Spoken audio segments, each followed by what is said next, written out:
For millions of Americans, the sight of a policeman instills a sense of calm, faith that order is being kept, that the good guys are watching. But for many others, thousands stopped on the streets of New York because they look or act a certain way. Encounters with the blue and white breed fear, frustration, and anger at a force that some say is bent more on intimidation than serving and protecting. So here's my co-anchor, Bill Weir. Please put your hands up against the wall. It's the kind of scene that could play out on any given day in any city in America. Put your hands against the wall. Men in blue stopping young men of color. Why am I being frisked? As tensions rise. What's going on? In this case, a robbery suspect is cuffed. Listen to me. You're not free to leave. Just stay here. Turn around. What am I being arrested for? I didn't do anything wrong. The others released, and the cops managed to keep it by the book. I don't get it. I understand you're upset, but I'm sorry for the inconvenience. But this scene is just pretend. It is an NYPD training drill to reinforce a proper way to do what is known as a 250, that controversial tactic designed to stop crime before it happens.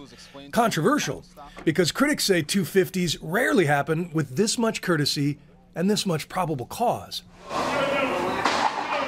They say the NYPD stops and frisks way too many innocent men of color for no good reason.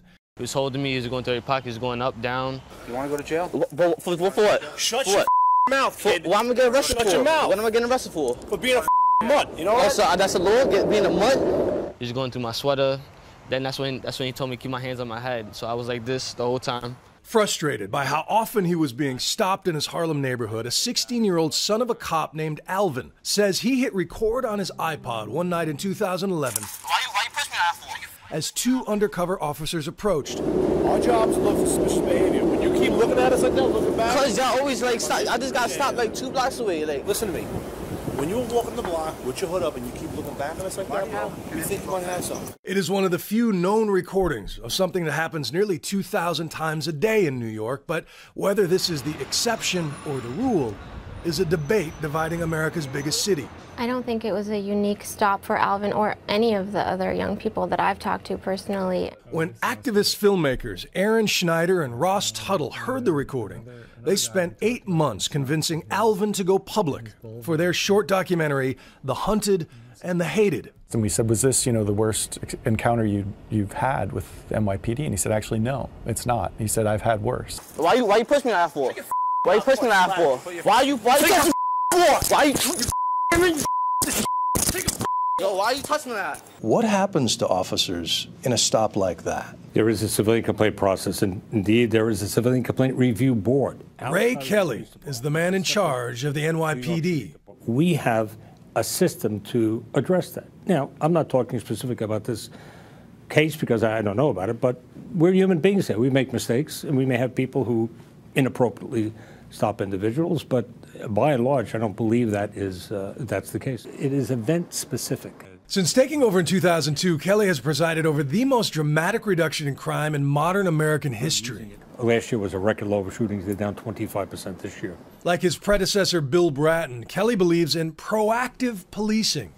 And done properly, the 250 is a Supreme Court-approved method of stopping crime before it happens. But here is the controversial part. Of the thousands of daily stop and frisks, only 6% lead to an arrest, and a little over 1% actually turn up a weapon. Critics say this is proof it doesn't work. Mayor Michael Bloomberg disagrees. That's the reason we need it, to deter people from carrying guns. We are the first preventers. In a fiery speech this week, Bloomberg chastised NYPD critics. They seem to believe that the department should be run according to the standards of political correctness, not public safety. Cops as first preventers only works with the strong backing of City Hall, especially in the face of this statistic. Even though blacks and Hispanics are a minority here, a majority of people stopped, around 84%, are young men of color. How many times have you been stopped and frisked? 7 times. 7 times? Yes, sir. And you're how old? 17. In his neighborhood of Flatbush, Brooklyn, Kasim Walters has witnessed gang shootouts and watched young men his age bleed out in the street. I've seen people shot over there on North Strand Avenue. But after a number of rough 250s... Then they turned me back here. I remember them banging my head into this. He says he's more afraid of the law than the thugs. And a few blocks away, he shows me the memorial of a 250 gone bad that fills him with even more dread. Oh, look at that. It's still here. When Kamani Gray adjusted his waistband on this corner in March, 2 undercover officers stepped up for a stop and frisk and ended up shooting him 7 times. They claim Gray pulled this loaded .38 revolver, later recovered at the scene. But Kasim doesn't believe them. That's not killing, that's murder. I'm tired of it. 4 days of angry demonstrations proves he's not alone. When things like this happen, there's no trust. The police are never going to get the benefit of the doubt until we have a relationship with the cops. You know, until Ray Kelly can give us answers.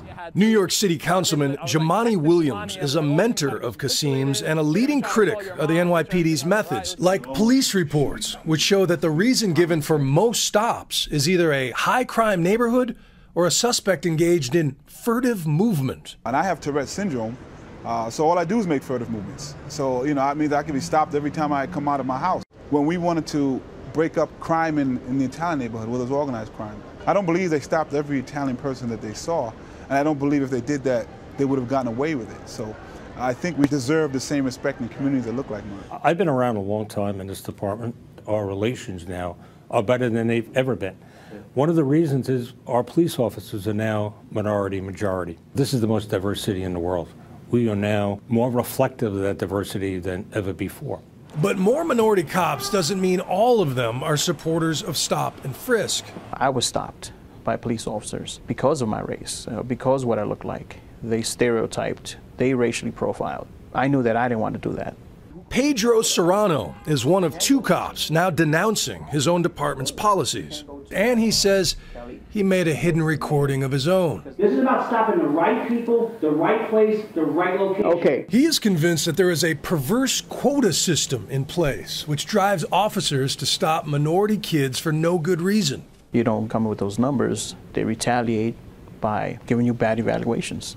That's basically what they did to me. After riding just 2 250s over an entire year, Serrano called for a meeting with his deputy inspector to appeal a bad evaluation.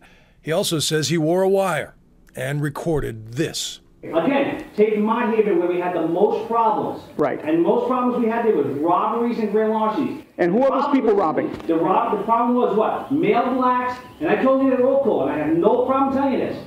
Male blacks 14 to 20, 21, and I said this at roll call. Right there is when I lost it. You want me to stop everybody, the good people and the bad people, so you can get your numbers. The 9-year veteran is a witness for the Center for Constitutional Rights, an advocacy group now suing the NYPD, not for money, but to change its stop and frisk policies.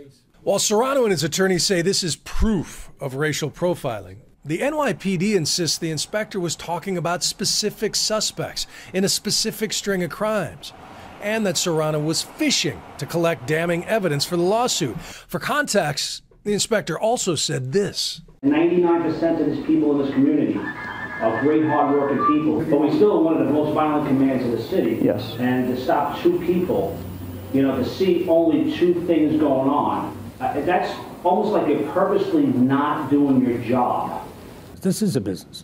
We have almost a $5 billion budget a year. So we run it like a business, and it's fair to ask the employees here to do their fair share.